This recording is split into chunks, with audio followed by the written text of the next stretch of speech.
साक्षात्कार में क्या होता है ये बता देना जरूरी।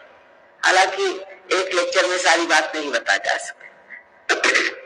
सबसे पहले आपके अंदर एक शक्ति है जिसे कहते हैं कुंडलिनी शक्ति। इसको कुंडलिनी इसलिए कहते हैं क्योंकि इसमें छोटे छोटे, जिसे हम लोग कुंडल कहते हैं,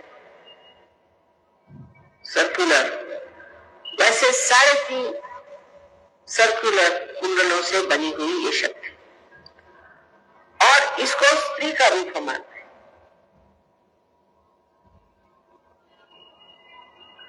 इसको हम स्त्री का रूप मानते हैं क्योंकि ये आदि शक्ति का ही प्रतिबिंब है, रिफ्लेक्शन है। और परमात्मा की शक्ति आदि शक्ति है, यानी उनकी इच्छा, उनकी शुद्ध इच्छा, उनकी जो इच्छा है वही अगर हमारे प्रतिबिंबित है तो वो कुंडलिनी स्वरूप है। ये शक्ति हमारे गुणाकार अस्थि में है, जिसे मेडिकली वो लोग कहते हैं सेक्रम। सेक्रम का मतलब सेक्रेट। इसका मतलब कि ग्रीक लोग जिन्होंने नाम दिया है वो लोग जानते थे कि ये शक्ति हमारे अंदर सेक्रेट बोन में है। इतना ही नहीं, उनकी जो देवी है आदि शक्ति, उसको वो अथीना कहते हैं। अथ माने प्राइमोर्डियल, जो प्राइमोर्डियल मदर है उसका नाम अथीना रखा है। इतनी चीजें उनसे मिलती हैं। अगर आप कभी जाएं ग्रीस तो देखिएगा कि आपको आश्चर्य होगा कि हमारे शास्त्रों में ग्रीस के बारे में कितना कुछ लिखा गया।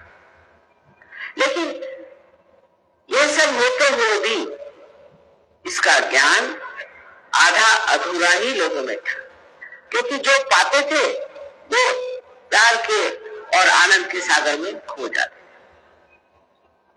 और लोग भी उस जमाने में ऐसे थे, इतने लोग कहां जो कि सत्य के खोज में आए। कबीर ने कहा है, कैसे समझाऊं सब जग अंधा। वाकई में ये हालत है, कोई जानना ही नहीं चाहता था। सब अपने अपने ज्ञान में खोए हुए, अपने अपने शान में खोए हुए, अपने को पता नहीं क्या समझते थे। और जो उन्होंने बात कही है आज वो बात नहीं।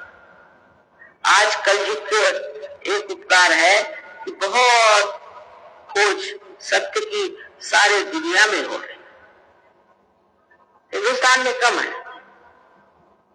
पर और जगह बहुत है। क्योंकि हम सोचते हैं बड़े धार्मिक है, सुबह से शाम तक हमने 2-4 भजन गाए हो गए, हम तो बड़े ही है। उससे आगे जाने की इच्छा कम।